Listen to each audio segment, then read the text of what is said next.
वक्रतुंड महाकाय सूर्यकोटि समप्रभः निर्विघ्नं कुर्मी देव सर्वकार्येषु सर्वदा।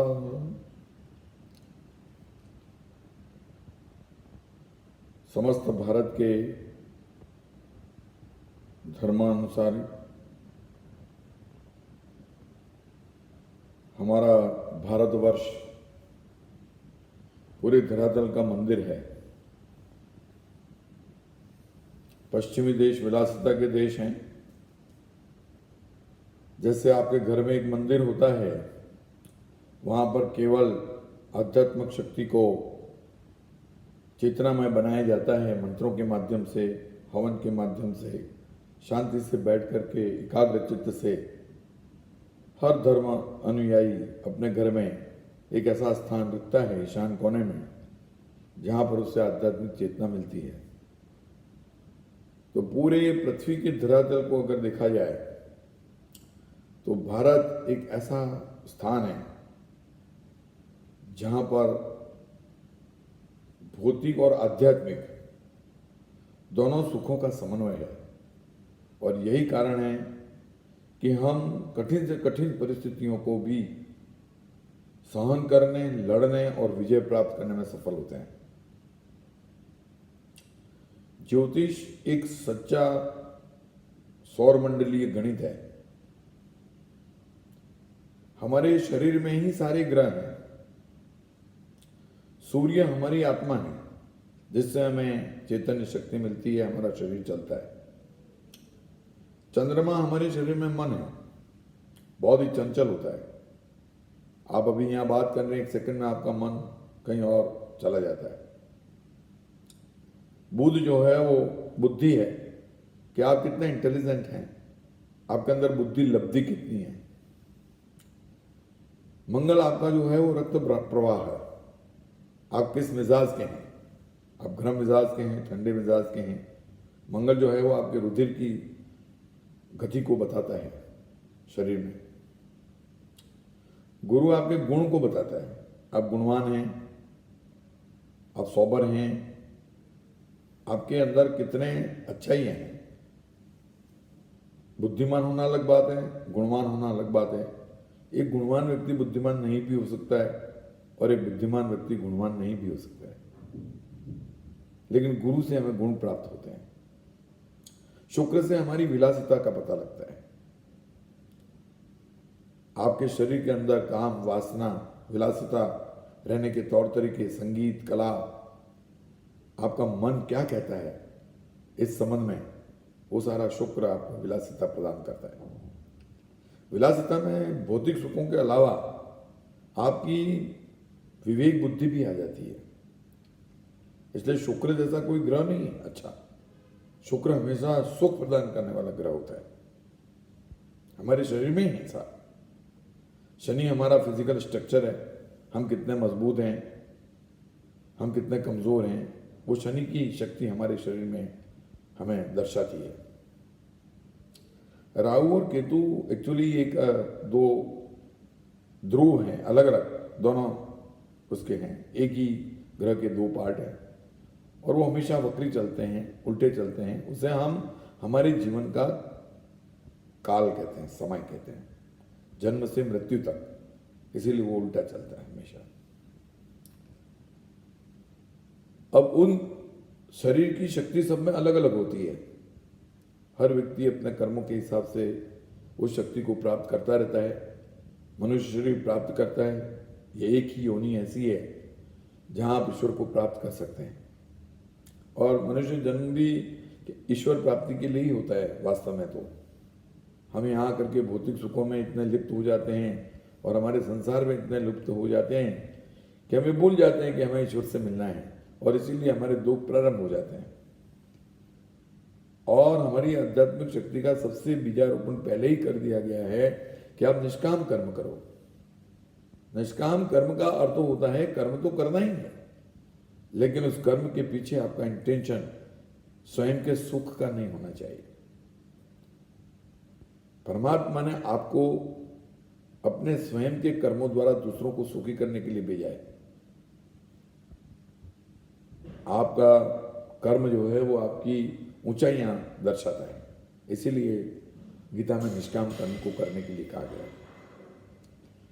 आज मैं ज़्यादा लंबा प्रवचन न देते हुए आपको 14/4/2020 की ज्योतिषीय गणना, जो भविष्य का है, पूर्व अनुमान नहीं है, ये पूर्व अनुमान है, सॉरी, ये हम जो है वो आगे की बात कर रहे हैं।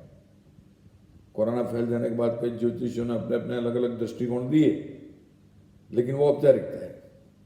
अगर ये पहले से ही ज्योतिषाचार्यों ने इसके फैलाव की और इतनी बड़ी गणना की होती तो एक बहुत बड़ा हमें उसका लाभ मिलता। हमारे वेदों में कोरोना का वर्णन किया गया है, और कोरोना जो है वो कोई ऐसा वायरस है जो विषैला है, इसीलिए उसको बहुत ही शीघ्र समाप्त करना जरूरी होता है, अदरवाइज वो मनुष्य को समाप्त कर देता है। आज हम आपको 14 अप्रैल 2020 को पृथ्वी के धरातल ग्रहों के प्रभाव दर्शाते हैं। मंगल शनि की राशि में है, उच्च का, अभी वो मकर राशि में है, और शनि स्वयं भी मकर राशि में है, अपने स्वयं के राशि पर। तो इन दोनों का प्रभाव धरातल पर पॉजिटिव अब तक बना नहीं है 12 तारीख तक, क्योंकि मंगल जो है वो शनि का शत्रु है, अभी अधिशत्रु है। इसीलिए उच्च का होने पर भी उसके प्रभाव पॉजिटिव अभी तक हुए नहीं है। और 12 तारीख तक मीन राशि का सूर्य है, जो गुरु के घर का है। सूर्य मंगल की राशि में अधिमित्र है, आएगा वो, ये 14 तारीख को आएगा। और सूर्य जैसे ही प्रबल उपकारक होगा, यहां भारत की धरती पर, इसके धरातल पर इसके पॉजिटिव इफेक्ट बहुत ज्यादा होंगे। केतु और गुरु भले ही मित्र भाव में हैं, परंतु 14/4 को सभी ग्रह धरातल पर पॉजिटिव होने लग जाते हैं।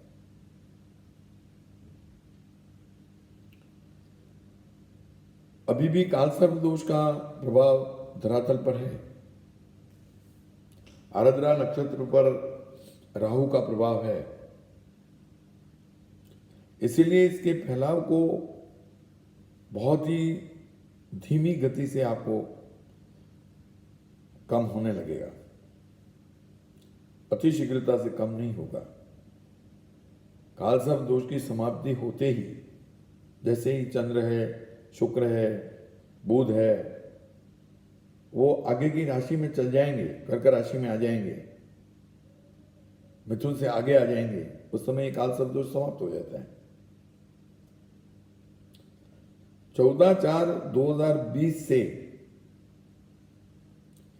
कोरोना के प्रभाव वास्तव में कम होने लग जाएंगे, उसका बढ़ना बंद हो जाएगा। दूसरा, इसका जो उपचार है वो कारगर होगा। इसके 3 कारण हैं। सूर्य और मंगल दोनों पाप ग्रह हैं और बहुत ही शक्तिशाली ग्रह हैं। शनि भी बहुत शक्तिशाली ग्रह है। तो मंगल जब उच्च का होकर के सूर्य को दृष्टि करता है तो सूर्य की पावर को और बढ़ाता है, क्योंकि सूर्य और मंगल दोनों अधिमित्र हैं, फास्ट फ्रेंड हैं। मकर राशि का मंगल मेष राशि पर आने पर सूर्य की दृष्टि करेगा और उससे सूर्य का प्रभाव ज्यादा बढ़ जाएगा। और सौर मंडल में पृथ्वी पर जब सूर्य का पावर बहुत ज्यादा बढ़ जाता है, उस समय सभी प्रकार की जो दूषण हैं, जो बुराइयां हैं या जो रोग हैं, वो निश्चित रूप से कम हो जाते हैं। ये प्रभाव निरंतर बदलते रहते हैं। मैंने और आगे भी ज्योतिष का अध्ययन किया है। जब गुरु वापस धनराशि में आता है वक्री होकर के और कुछ समय के लिए केतु के साथ रहता है, वो नवंबर में स्थिति बनती है, उस समय पुनः थोड़ा सा इसका जागरण हो सकता है, वो दूसरे रूप में भी हो सकता है, क्योंकि उस समय भी हमारे सभी ग्रह जो हैं वो उतने धरातल पर अनुकूल नहीं है। उसकी हम चर्चा बिल्कुल एग्जैक्ट चार्ट के साथ आपको बाद में करेंगे। अभी तो हम आपको ये बताना चाह रहे हैं कि 12 तारीख तक इसका बढ़ाव होगा कोरोना का। आप कितना भी इसके अंदर बंदिश करें, लेकिन इसमें 12 तारीख तक उसका फैलाव बढ़ेगा। इसके बाद फिर 13 और 14 तारीख से फिर इसके फैलाव को बहुत नगण्यता से फैलाव होगा और उसका नियंत्रण निश्चित रूप से होगा। अब प्रत्येक मनुष्य को इसके लिए क्या करना चाहिए, ये हमारे दिशा निर्देश हमारे लिए वरदान सिद्ध होते हैं। इसमें सबसे ज्यादा है प्राणायाम। आप अपनी सांस लेकर के जो बीज मंत्र है गायत्री का, गणपति की गायत्री, शिव जी की गायत्री, तत्पुरुषाय विद्महे महादेवाय धीमहि तन्नो रुद्र प्रचोदयात्, इसके द्वारा अब आप प्राणायाम करते हैं तो मंत्र की शक्ति से यह आपके शरीर के अंदर उस वायरस से लड़ने की बहुत बड़ी शक्ति प्राप्त होती है। आपका शरीर ही इतना सक्षम हो जाता है मंत्र के माध्यम से और आध्यात्मिक शक्ति से कि उस वायरस के प्रभाव आपके ऊपर बहुत कम होते हैं। खान पान और रहन सहन का तो आपको ध्यान रखना ही है, और ये छूने से आता है इसलिए उसके भी पूरे नियमों का पालन करना ही है। लेकिन गर्मी के बढ़ते ही और मेष के सूर्य होते ही आपके इस कोरोना का प्रभाव शून्यवत होने लग जाएगा, बिल्कुल निश्चित बात। भारत जैसे देश में इसका विस्तार इतना नहीं होगा। हम आप सबको इसका दिशा निर्देशक समय समय पर देते रहेंगे। आज हमने 14/4/2020 की धरातलीय ग्राहिक प्रभावों को दर्शाने का प्रयास किया है। वैसे वास्तव में ज्योतिष का जो दर्शन है वो नक्षत्रों के आधार पर होता है, ग्रहों के आधार पर नहीं होता है। जब ग्रह अधोमुखी नक्षत्र पर होता है उस समय उसके प्रभाव अलग होते हैं, ऊर्ध्वगामी नक्षत्र पर उसके प्रभाव अलग होते हैं। अब हमारा जो अगला ज्योतिष का प्रकरण होगा वो नक्षत्र ज्योतिष पर होगा। एक बात आप और ध्यान रखें कि जो धरातल पर नित्य प्रतिक्षण ग्रहों का परिवर्तन होता रहता है वो सार्वजनिक प्रभाव डालता है। वो सबके ऊपर इसके प्रभाव होते हैं, पूरे धरातल पर होते हैं। उसकी डिग्रीज अलग अलग होती हैं, इसलिए इसके प्रभाव का अंतर बदल जाता है, लेकिन प्रभाव सब पर होता है। लेकिन जो व्यक्तिगत प्रभाव है वो आपकी जन्म कुंडली, आपके जन्म के ग्रहों का पावर, आपके अभी रनिंग प्लैनेट्स का इसके साथ क्रॉस कितना उसके साथ पॉजिटिव हैं या नेगेटिव हैं, आपकी महादशा, आपकी अंतर्दशा, आपकी प्रत्यंतर दशा, उसमें सबसे ज़्यादा महत्वपूर्ण भूमिका होती है अष्टक वर्ग की। अगर कोई व्यक्ति जानना चाहे कि ज्योतिष की दृष्टि से मेरा अभी समय कैसा चल रहा है तो उसको अष्टक वर्ग लेना पड़ेगा। अष्टक वर्ग का मतलब होता है उस व्यक्ति के जीवन में जिस जिस राशि में जो ग्रह आते हैं वो उसको पॉजिटिव रिजल्ट देते हैं कि नेगेटिव रिजल्ट देते हैं, उसका एक गणित होता है पूरा। वो व्यक्ति स्वयं भी इसका आंकलन कर सकता है, ये पूरी गणित है। इसमें गोचर ग्रह से देख के कह देते हैं बहुत से ज्योतिष के वृषभ राशि के 8वां शनि है या मिथुन राशि के 8वां शनि है, तो इससे इसके परिणाम नहीं मिलते हैं। राशियों का तो कई लोगों के साथ राशियां सेम होती हैं। एक राशि वाला बहुत दुख भुगता है और वही राशि वाला दूसरा आनंद करता है, क्योंकि उसके बेसिक ग्रहों के साथ उस राशि में आने पर उस ग्रह का अच्छा प्रभाव है। दूसरे व्यक्ति के लिए अच्छा प्रभाव नहीं है उसी राशि में आने पर भी, क्योंकि उसके जन्म के समय की जो कुंडली है उसके अनुसार उसको फल देता है वो। और सबसे ज्यादा चंद्राष्टक प्रभाव डालता है, क्योंकि चंद्र हमारे मन है और चंद्राष्टक में हर 2 दिन में बदलता रहता है चंद्रमा, 2.25 दिन में। इसीलिए उसको बारीकी से जानना पड़ता है। हम पूरा ज्योतिष का आपको स्वयं के व्यक्तिगत रूप से किस तरह से आप इसका आकलन करेंगे, उसका हम पूरा बहुत ही अच्छा एक दिशा निर्देश देंगे, जिसमें हम आपको आपके स्वयं के लिए, किस राशि के लिए, किस नक्षत्र के लिए कौन सा आध्यात्मिक बल लेना चाहिए, जिससे आप बहुत अच्छा अपने आप को उन्नत कर सकें, उसका आपको बहुत बड़ा दिशा निर्देश मिलेगा। ये 100% बात है कि अष्टक वर्ग जो है वो महादशा, अंतरदशा और प्रथम दशा के साथ क्रॉस करते हुए आपकी जन्म कुंडली से इसका अगर टैली किया जाए तो आपको आपका समय बता देगा कि आप किस स्थिति में चल रहे हैं। आपका संघर्ष है, आपको पॉजिटिव है, आपका नेगेटिव है, सब बता देगा बिल्कुल स्पष्ट। लेकिन धरातल पर जो इफेक्ट है वो तो नित्य बदलते रहते हैं, वो सबको सार्वजनिक रूप से लागू होता है। आज हम यहीं तक इस क्लिप को विराम देते हैं। लंबा क्लिप फिर कोई सुनेगा नहीं और फिर इसका डिसाइड करेंगे। धन्यवाद, थैंक यू।